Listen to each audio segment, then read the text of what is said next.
this is the hero Mola cost spreadsheet that I made. It's got pretty much every single relevant 4 and 5 star in the game on it.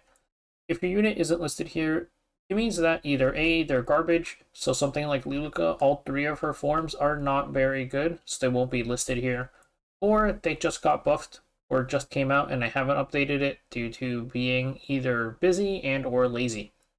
So we'll talk about the way this spreadsheet is set up. I'm not going to read like every single hero's molas to you.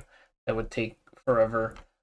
And then we'll talk about how you tell what molas a hero needs just by looking at it, because it's pretty intuitive. Like if you play E7 long enough, you'll generally be able to tell just from looking at a unit. So the way the sheet is set up, this hero column is alphabetical order.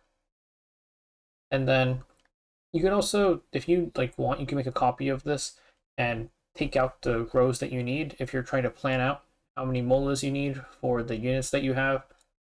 And then we have minimum and luxury. So minimum is what I think like the bare minimum you want to invest into these units are.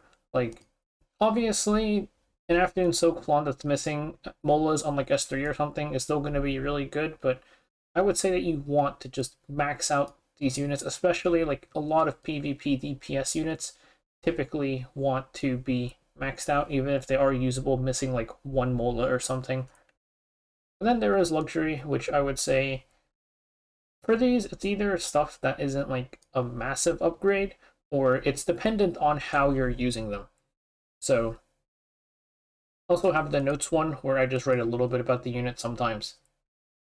So for example, like Abigail, typically, just for the way you use her in Guild War Arena, you don't need any molas, but if you want to build the Bruiser Abigail, then you're going to want to mola her S1 and her S3, just because if you're going Bruiser, you want the damage. And then you can see like a bunch of examples here. Some of them have 2 builds, like Protection. Abyssal Euphony is really, really common.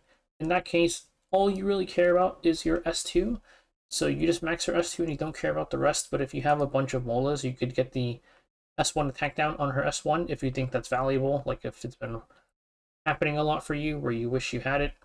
But then if you're going Bruiser, she's doing damage, so you want all of the molas, you want every single damage of it. I think this is actually 636. It says 6-3. 6-3-6. You want to be full damage. A lot of these DPS units are just full damage on them. I'm also probably going to come in and delete some like rows, because eventually some of these units are not going to be very, very useful at all, and you're just going to want to like, if they fall out of meta, I'll delete them pretty much. Yeah. So there's 126 units here so far. If you think there's anything missing, I will maybe consider adding it. If you don't see me add it, we'll just say that I'm being lazy about it, but it might mean that I think that unit is really bad. And of course, I'll have this in the description and the comment. So let's talk a little bit about how to read a unit's kit and tell what molas they need.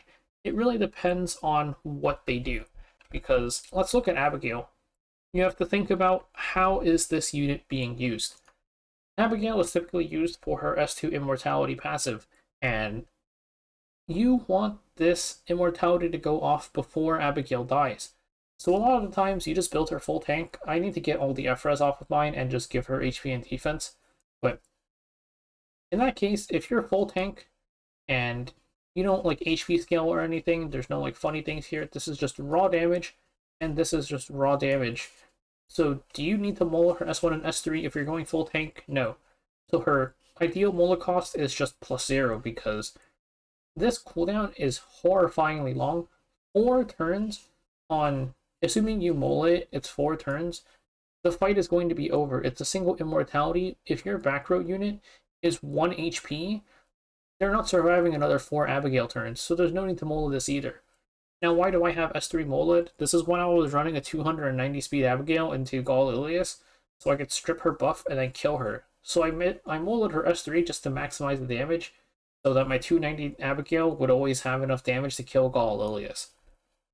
And then looking at a lot of DPS units, if your unit does nothing but damage, they're typically going to want +15. But some of this can also vary a bit because it depends on how they're doing their damage. So we'll do a kind of outdated example than a more modern one.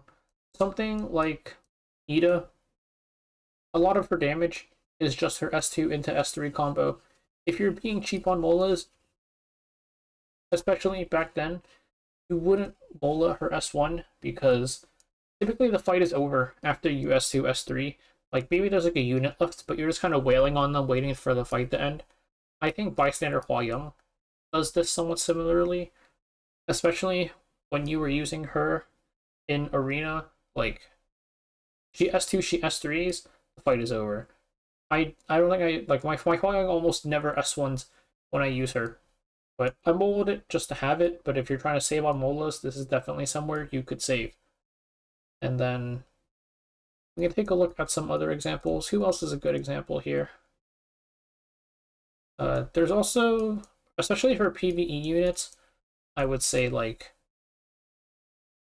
you want the -1 turn, and then anything excess is just like if you find yourself needing more healing, it's a by need basis. Like that's why also Tamarin, typically you only run her +6 because you wait for Friendship 10. Missing this 5% healing and combat readiness generally isn't going to kill you. So you'd rather go for the Mola save by just waiting for Friendship 10 because it's not a huge loss or anything. Is there anybody else here who is interesting in their Molas? Oh, Debuffers. Debuffers. Favors S1 stun is really, really good. You're like getting the 40% is really nice. A lot of turn cooldowns. So similar to Abigail, actually. Here, like, it depends on how useful the skill is and the likelihood of using the skill again. Like I said, Abigail S2, you're probably never using this again. Your back row's already like 1 HP. Rest of Ida is kind of similar. Like, odds are you are not like taking another 4 turns and having another impactful S2 before the fight ends. You can mold this if you want, just in case you think you're going to get roped in an RTA match and you want the -1 turn. But for general usage, I would say you don't need this. But then a lot of units are like probably going to use their S3 again. Or I'm trying to look for a unit that is like that doesn't have valuable molas past their S3. I think off the top of my head, I honestly can't think of a good example. Oh, Elvira, like her whole thing is about like after you S3, if you don't mola this, there's 2 turns downtime before you can get immortality again. If you mola it, it's only 1 turn. So stuff like that. It really depends on how the unit is being used. Any free stats from S2 are always appreciated. If the S2 gives you free stats, you're going to want to grab it. And something like Flan also, if I'm using her, I only use her for S2 CR push, so I max it out. Maxing it out lets me cut even more speed on my units, but then I'm not going to S3 twice, the fight is over, so there's no point in molding S3. S1, I'm also like never going to S1 or do a meaningful S1. Sure, 25% more death break is nice, but it's not meaningful. Like, I'll be S1ing, but it won't be in a way where I need the death break.